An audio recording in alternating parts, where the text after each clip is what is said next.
Joined by Xerxes from the jungle, Vizichachi from the top lane, and the now locked in first place Unicorns of Love. So let's just go there. How does it feel to be first place in Group B, no contest?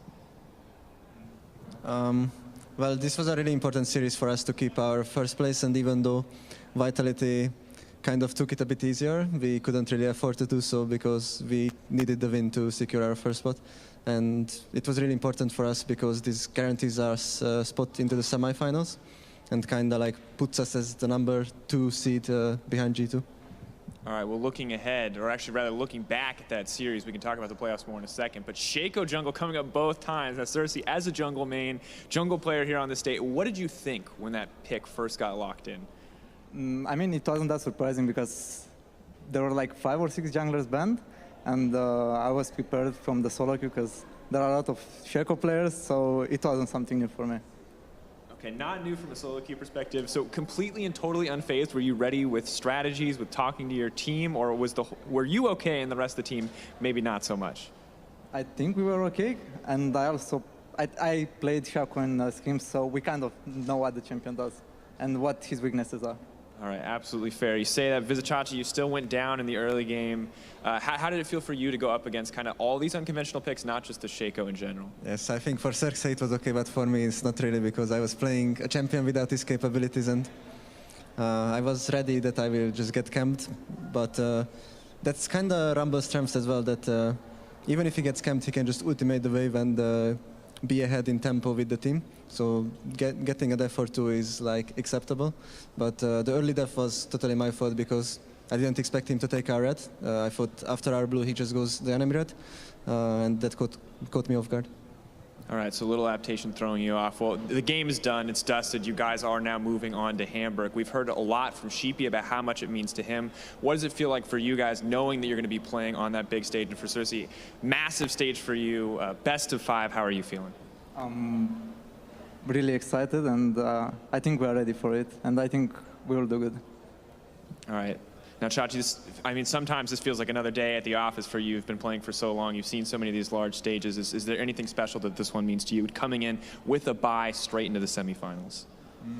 I think it's going to be great in Hamburg because we have attended a few finals so far in our history, but a final we haven't played for quite a while, so I would really like to experience one and get there, like as a finalist and not for a third place match. Yeah, I've seen that a lot. Now I'm curious, you guys, sights set on the final. Who do you think is going to be your biggest competition in playoffs? If you do make it to the finals anywhere, which team other than yourselves is looking the strongest coming into this playoff bracket? Without doubt, G2 is pretty strong right now. So I think they are the only opponent that we are kind of afraid of. Yeah, all right. So outside of G2, I think it's fair to say, because I think everyone would agree with you when you say that G2 is the big terror, still the kind of the undisputed kings of Europe. Is there any other team that you think can really upset or surprise people going into playoffs? Or right now, do you think they pretty accurately reflect the standings? I think H2K usually gets themselves together for playoffs, and they will look strong as well. Also, we struggled a bit with Splice 2 days ago, and they are quite a strong team as well. So I think these two have good chances, and Misfits depends what form they will get into for the playoffs, because they can be a really strong team or like a weaker one as well at the same time. Now, looking really far ahead, let's say in the theoretical world where you guys are able to take first, where you're able to take on Europe, MSI, international events, not something we've really seen from the Unicorns of Love outside of the IEM circuit. Do you guys feel like you would be a good representative for Europe if you're able to make it to that international stage?